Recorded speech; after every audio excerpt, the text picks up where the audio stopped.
bukan ritual sembarangan, tapi muter gini, laki perempuan telanjang semua. Syahwatnya dipenuhi, syahwat bawah perut dipenuhi dengan hubungan seks bebas. Syahwat perutnya diwareki, dikasih makan sesukanya. Biar pikirannya tenang, dikasih minum arak. Terus biar nanti kalau sukmanya ini sudah tenang, itu sukmanya bisa keluar.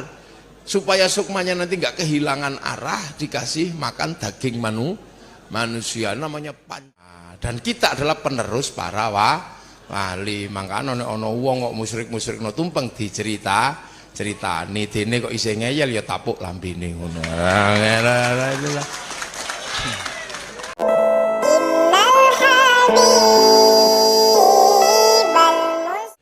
Jadi makanya kita ini dari dulu terbiasa berbeda-beda tetapi tetap satu. Loh, ya ini kan ini Indonesia, dan itu terbiasa di jajaran muridnya ulama. Makanya NU itu biasa aja bergaya seperti muridnya ulama. Karena apa? Kita diajarkan ilmu ahli sunnah wal jamaah. Ahli sunnah wal jamaah inilah yang zaman gini. Nah, agar kita ini nggak lupa bahwa kita muridnya ulama, diajari untuk tidak lupa masa lalu. Makanya kita ini masa lalu kita ingat. Dan itu pelajaran NU, sampean dimanapun jangan sampai lupa. Sampean ini muridnya ulama. Ada hal-hal yang sudah dikerjakan oleh ulama sebelumnya. Makanya agar kita tidak kepaten obor, kita bikin harlah, kita bikin khol, kita menceritakan sejarah para pendahulu. Oh, sahabat, ini dulu yang dikerjakan oleh sahabat. Waktu pindah dari Makkah, Madinah, ada yang pindah ke Basrah, ke Persia.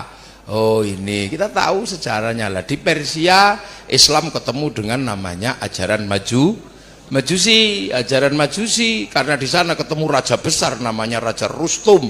Orang Jawa menyebutnya Rustam. Raja Rustum ini agamanya Majusi, penyembah api, yang mampu mengislamkan Sayyidina Ali. Maka kemudian mengambil menantu Sayyidina Husain, Raja Rustum, lahir Sayyid Ali Zainal Abidin. Lah karena Raja Persia yang tadinya Majusi masuk Islam, maka kemudian meninggalkan ajaran Majusi. Ajaran Majusi punya peribadatan, namanya peribadatan menyembah api. Api Majusi ditaruh di bangunan tinggi, namanya Manaro. Makanya begitu masuk Islam, bangunan tingginya tetap ada, apinya dibuang, maka depan Masjid Persia ada Manaro. Semenjak itulah seluruh dunia Islam pengen bangun Manaro di depan masjid, sampai Yogyakarta namanya menoro. Loh, itu nah kita nggak perlu ributkan menoro. Ini santri pasti tahu sejarahnya itu.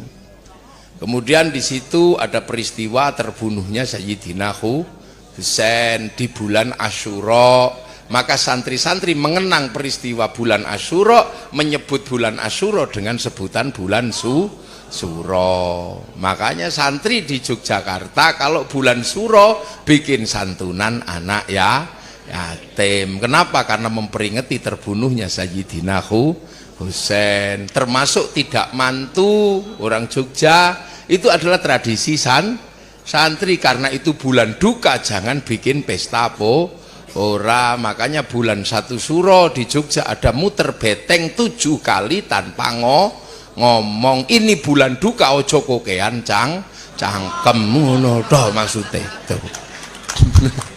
Nah, ini kan cara-cara mengenang sejarah nenek moyang. Makanya bulan Suro di Solo keliling beteng ngikuti kebu Kiai Slamet. Terus talo taeknya keluar diusap-usap. Maksudnya ini bulan duka, jangan bersolek, jangan berdandan. Tapi bagi yang tidak mengerti dan tidak suka dengan tradisi santri, mengatakan ini karena tahayul, percaya Nyi Roro Kidul mantu. Itu cara olok-olok santri yang mengenang masa lalu. Lah sing olok-olok seperti ini pertama siapa? Belanda. Itu hoak pertama yang dibikin Belanda lah, banyak yang percaya dengan huwa itu. Makanya santri kadang dituduh ini. Jadi kalau penjenengan satu suro keliling beteng di keraton itu maknailah bahwa ini adalah bulan duka, bulan Asyura, maka jangan kokean lambe. Wangel. Kemudian Islam geser lagi. Datang pertama kali dari sini geser, turunnya di Jogja. Jadi Jogja ini kau yang memulai, jangan sampai kau yang mengakhiri. Kenapa?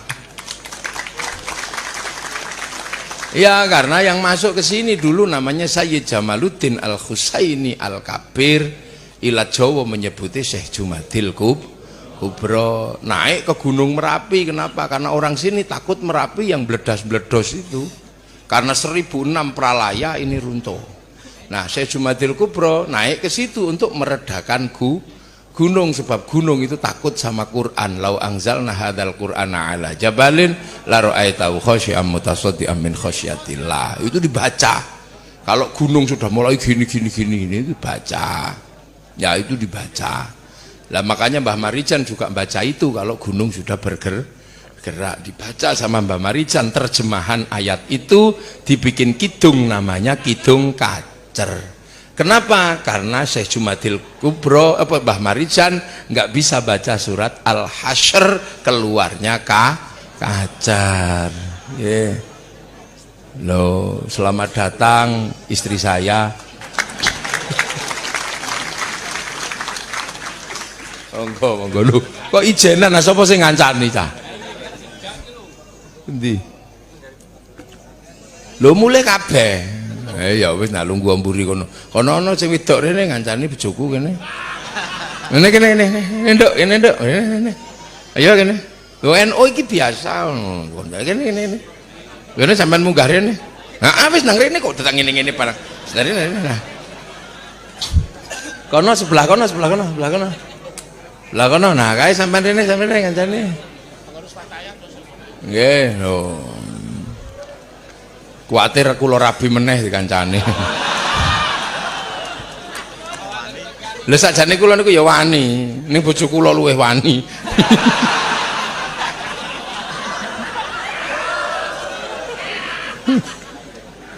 Lah itu ya di sini. Lah itu di sini, jadi turun di sini Syekh Jumadil Kubro itu. Di Turgu situ.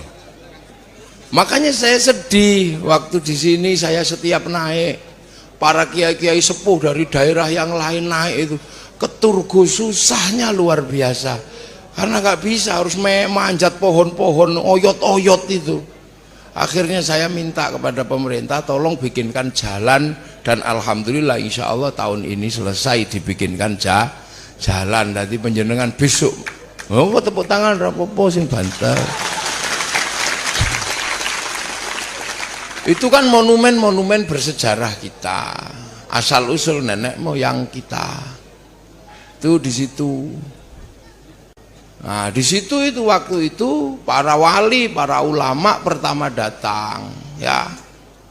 Ini menghadapi tekanan yang cukup kuat dari spiritualis di tanah Jawa waktu itu. Hebat orang Jawa waktu itu, ketika Islam datang hebat, agama punya, apa-apa punya. Makanya kemudian akhirnya saling adu spiritual. Nah di Jawa ini ada spiritual besar dulu, namanya spiritual ajaran Bhairawa Tantra. Orang Bhairawa Tantra itu kalau membunuh nggak perlu deket-deket, dari jauh udah mati, namanya santet. Kalau mau nyuri nggak perlu dari deket, cukup dari jauh, ambil gitu aja, namanya ngepet. Kalau mau nyenengi perempuan nggak perlu deket, ambil itu dari jauh, namanya pelet. Udah sampean aku lah wis ngomong rasa ditawakno nang didom ngono lho sampean niku. Sing dodol jajan niku lho sampean rasa tawak nang didom ku hitungane aku wis ngono kok angel. Wis sing gelem sapa ngono. Wis aja percaya aku wis to, wong aku wong sakmene. Engko tak hitung ning mburi ngono. Wis nang didom. Wong sampean dom ngene sapa sing njaluk wong iku cilok to. makanan CSD lah iki sing to. Lah sing purun nang ngono ditem lah ngitung dhewe wis nang kono. Nggih, engko goleki aku. Nek ora petuk aku goleki bojoku. Nggih, ora petuk nang ngene marane nang omah. Itu. Lha itu. Nah itu namanya ajaran Bhairawa. Ajaran Bhairawa ini keras. Makanya kemudian Syekh Jumadil Kubro dibantu oleh ulama Persia namanya Sayyid Samsuddin Al-Baqir Al-Farsi. Lah Sayyid Samsuddin Al-Baqir Al-Farsi kemudian dikenal dengan nama Syekh Subakir. Lah itu tempatnya di Magelang. Magelang kebagian Syekh Subakir, Jogja kebagian Syekh Jumadil Kubro. Dan alhamdulillah kita udah nggak malu lah besok sana wong wis didandani. Lah orang-orang Bhairawa ini kalau melakukan ritual itu luar biasa. Ritualnya apa? Ritualnya pancamakara. Pancamakara itu bukan ritual sembarangan, tapi muter gini, laki perempuan telanjang semua. Syahwatnya dipenuhi, syahwat bawah perut dipenuhi dengan hubungan seks bebas. Syahwat perutnya diwareki, dikasih makan sesukanya. Biar pikirannya tenang dikasih minum arak. Terus biar nanti kalau sukmanya ini sudah tenang, itu sukmanya bisa keluar. Supaya sukmanya nanti nggak kehilangan arah, dikasih makan daging manusia, namanya pancamakara. Akhirnya santet, pelet, ngepet, itu mulai dari Kedu, Jogja ini pusatnya. Nah itu akhirnya oleh Syekh Jumadil Kubro, oleh Syekh Samsuddin Al-Baqir Al-Farsi, ajaran-ajaran ini mulai tertibkan. Sebagian tertib, sebagian lari.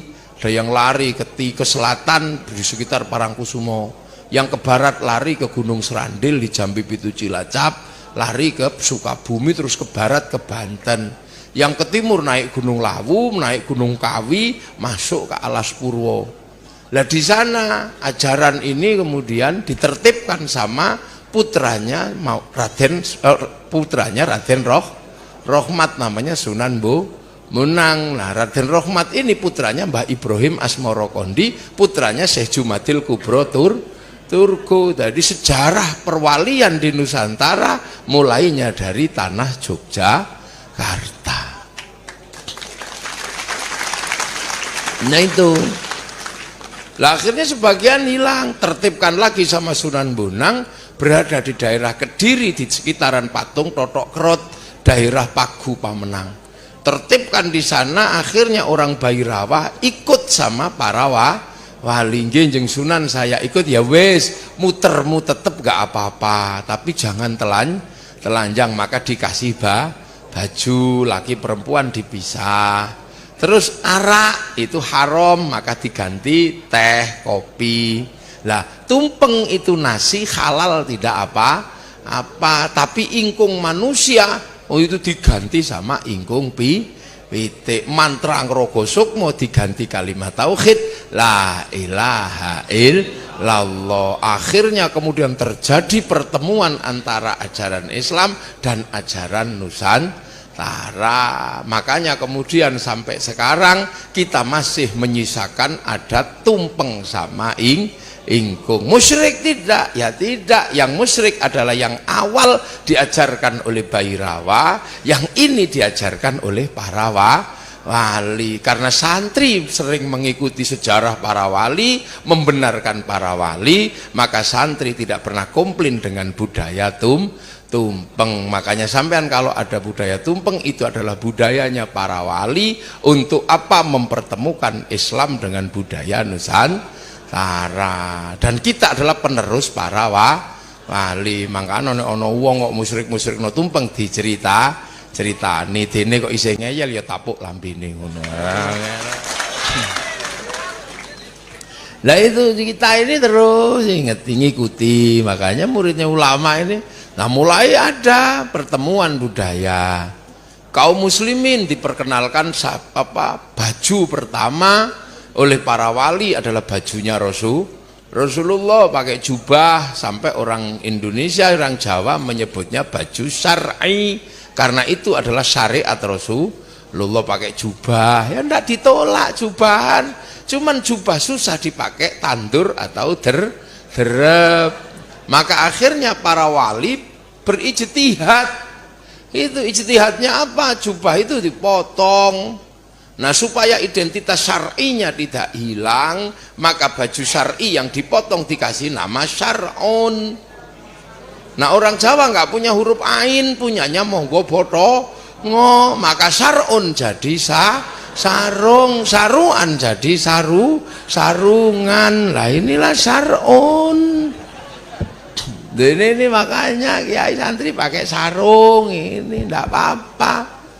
Makanya kiai kalau takbir Allahu Akbar aman, karena aurat laki-laki bainas surah warubah. Lah ini dilinting pasti nyantol, makanya Allahu Akbar nyantol. Nah, yang tidak punya sarung itu khawatir melorot, Allahu Akbar segini. Nah, itu guyonannya santri, nggak usah dipleset-pleset karena nanti malah repot. Nah, ini loh, ini sebenarnya cara-cara itu. Makanya nggak ada masalah. Nah, begitu cara-cara ini cuma dipakai. Akhirnya apa? Santri membuat Islam ini menjadi indah. Nah, salah satunya kita keindahan santri itu adalah bagaimana mengkondisikan orang di Nusantara semakin mengenal ajaran Allah. Nah, ajaran Allah dipegang dengan benar. Wa'tasimu bihablillahi jami'an wala tafarraqu. Diperpeganglah pada tali Allah dan jangan tercerai berai. Tali Allah itu apa? Ya Al-Quran dan sunnah. Loh, makanya setiap ajaran Quran mengajarkan sesuatu membuat kita tidak tercerai berai. Perintah kulu washrobu, makanlah dan minumlah, itu perintah. Makanya makan dan minum termasuk hablillah agar tidak tercerai berai. Maka kemudian makan dan minum dijadikan sarana hidup bersama. Makannya bareng pakai tumpeng, pakai ingkung. Doa apakah perintah? Doa itu juga perintah. Ud'auni astajib lakum. Makanya bagaimana setiap perintah menjadi sarana bersama sama sarana persatuan. Maka santri NU biasa kalau doa bareng ada istighosah bareng habis sholat doanya juga bareng karena doa itu perintah. Makanya kita kalau doa bareng sing ndonga mek siji tok, sing pinter liyane amin. Kalau kepanjangan amin.